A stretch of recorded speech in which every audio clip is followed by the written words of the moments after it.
Basic prosthetic mold with 1630 resin. Now this is a follow-up video to our previous video where we showed how to create a corrected positive core using 1630 resin. So now we're going to follow up with that, and we're going to sculpt a prosthetic over an eye here and then make a negative prosthetic mold using more 1630 resin. So real quick overview of the sculpting process. We'll be using NSP Soft to do our sculpture, and NSP Soft just has some really nice working properties to it for prosthetic work. For some reason, it tends to lend itself better to thin edges than some of the other modeling clays. Now, Chavant NSP Soft, to the uninitiated, is actually a fairly firm modeling clay. So compared to like Protolina Soft, this is actually going to feel fairly firm, and that's actually what you want for prosthetic sculpt like this. You want a clay that really holds its shape well and then will hold up to the rigors of the molding and casting process. If you have a clay that's too soft, too pliable, then the actual process of making the mold can sometimes distort your sculpture. Now here we're using some of the cutting edge sculpture tools to texture our piece and to shape it. I'm using some of the micro rakes and some of the fine detail tools here to go in and create some pore texture and refine that sculpt. And like I said, this is more of an overview than anything else. If you're new to sculpting, I would highly recommend check out the much more in-depth tutorial we have posted with Robert of Cutting Edge Sculpture Tools. And I'll put a link to that tutorial in the video description, so be sure to check that out. I'll put all the clays and the products we use in this video. All those products will be linked in the video description. Now moving right along, we're now ready to create our overflow and our cutting edge around our sculpture. Now what I've done here is I've created a little gouged eye appliance that will just start right underneath the eyebrow and extend right above the mouth. And I want to make sure we have a very fine edge on that, a very thin edge when this is cast in silicone. And the best way to do that is make sure we have a really precise cutting edge. So what I'm doing here is I'm going in with more of the Protolina modeling clay like we used in the previous video, except now what I'm doing is I'm creating an edge right around the perimeter of the sculpt there. And I just want that to be just right around an inch, maybe a little bit less than 1/4 of an inch away from the sculpture. And I can go in here with one of these detail tools and pull back some of that clay to give it a nice precise edge. And what this is going to do is when the mold closes later on, this is going to pinch shut right there on that edge. We're going to have resin to resin contact, which will pinch out any excess silicone or cap plastic and give us a very precise edge, or at least that's the intent. And that overflow area outside that we've sculpted, that is going to be the area that will take up all of the excess silicone.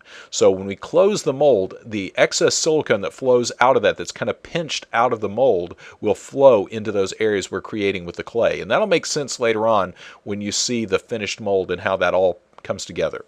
So as it is right now, the resin that we're going to make our negative mold with will come in contact with all of the exposed resin that you see there as the dark resin as opposed to the clay. So we've clayed up most of the piece, and we only have just enough exposed resin so that we have a nice cutting edge around the perimeter of our appliance, and then we also have exposed resin on the base of our core so that our core will key in precisely into the negative mold later on. Now to make sure those two don't stick, we're going to spray this with 2300 spray release. And this is a very potent silicone release spray. And this will keep our resin from sticking to resin. And you'll notice I'm really trying to keep that spray localized just to those resin areas. And the reason for that is I still have to build a box around this, and I don't want release all over that baseboard. So I'm making sure that I mainly spray the clay and any of that exposed 1630 resin. Now we're going to build a dam around our core to create our negative mold around our prosthetic. And this is but one of many approaches you could use for this. Since this is a relatively small mold, I'm going to make this much like we would a silicone block mold. I'm just going to glue some foam core around our piece and enclose that in a dam of foam core.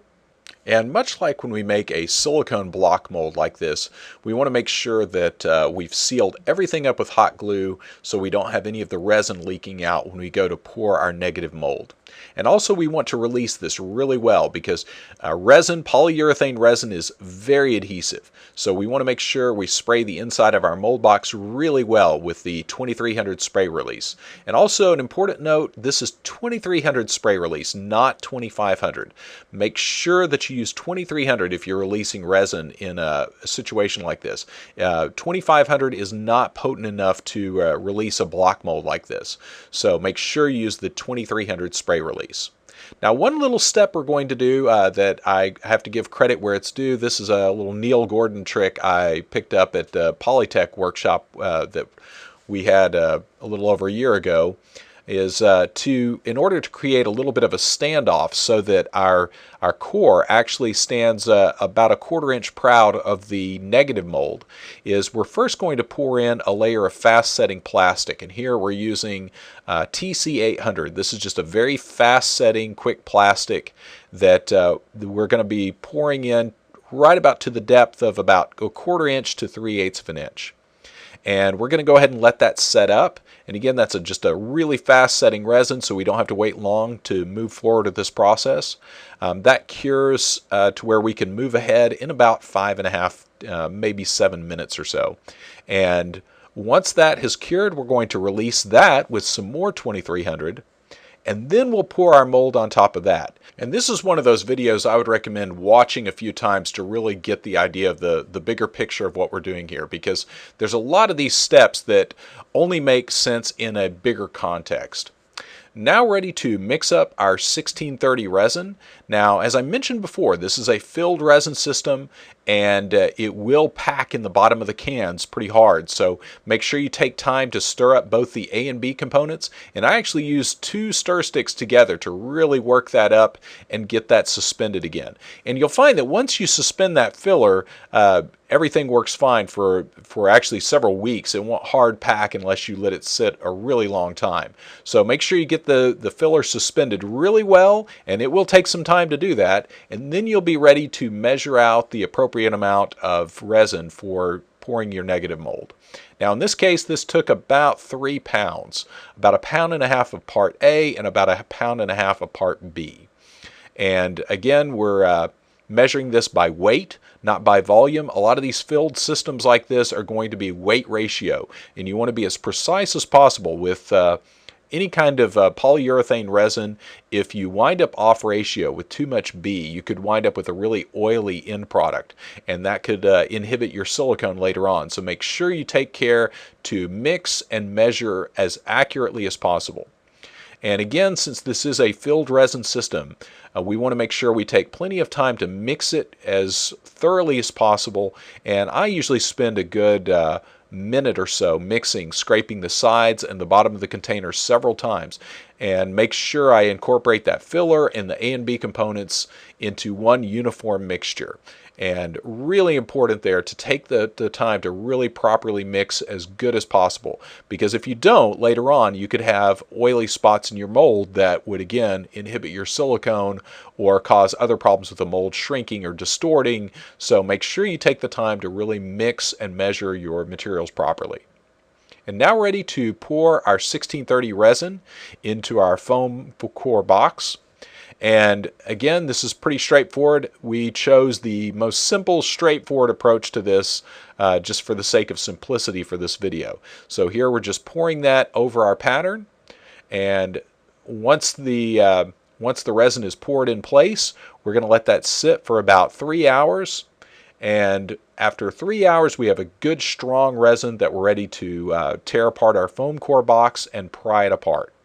And now that we've removed our mold box, you can see the different layers there, that TC-830 layer. We're just going to pop that loose just by tapping a screwdriver in there, and out comes our core, and our negative mold is perfect. So now all we got to do is clean out the clay and pry the remaining resin off of the core, which if we've sprayed everything with release, it should clean up very easily. So now you see our Protolina can be recycled. We can use that again for other jobs around the shop. And now we just got to pry that resin right there off of that core. And since that's tapered, it'll just pop right off.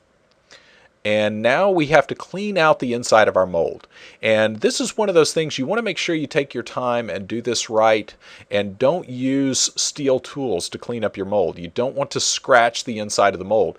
The TC-1630 is a really strong, hard resin, but it can be scratched, so make sure you take care to clean out your mold using wood tools. That's ideal for this kind of piece. If you don't have standard wood sculpting tools, you could always use popsicle sticks or any kind of blunt instrument like that. You just want to be careful not to use steel tools that could scratch your positive or scratch your negative mold. So take time to clean off all of the clay that you can with wood tools, and then we're going to use some naphtha to break down any remaining clay and wash out the inside of the mold. And the naphtha is kind of the brute force approach to this. By just pouring a little bit of naphtha into the negative mold like a bowl there, we can use a soft brush to work that into the clay, and if we let it sit for a few minutes, it's going to break all that clay down into a fluid, and we can just pour that right back out.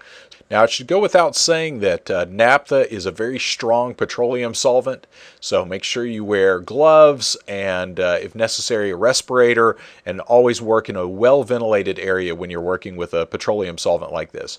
And for those of you in California, if you don't have access to naphtha, you can always use our solvent thinner that you can use for painting silicone and that sort of thing. That is a great naphtha and xylene alternative if you want to clean out your molds with that. So now we've got our mold cleaned out. We're just using some clean paper towels to wipe out any of the residue. And once we've cleaned it up, we're ready for casting. We just need to make sure we let that any residual naphtha flash off and dry out completely. And once we've cleaned out any remaining clay or naphtha or anything else left over in the mold, we're ready to move on to our silicone casting. So there you have the basic process of making a negative prosthetic mold using 1630 resin. And be sure to stay tuned for the follow-up video where we'll be casting this. We'll be making a deadened Gel 25 prosthetic, and then we'll be applying it to our subject. So stay tuned for the follow-up videos where we'll cover those other steps, and we'll also be using an encapsulator. So we're going to show a couple of different methods for casting this in the next video. So be sure to check that out. And you can always visit our Instagram page if you want to get an idea of where this is headed. We have a lot of progress pictures already posted on our Instagram page, so check that out. And of course, you can find TC-1630 resin on our website at brickintheyard.com, and be sure to check the video descriptions for all the product links. And of course, you can follow us on Instagram at instagram.com/BiddyMoldSupply. And again, thanks for watching, and if you haven't already, be sure to subscribe and stay tuned for our next follow-up video.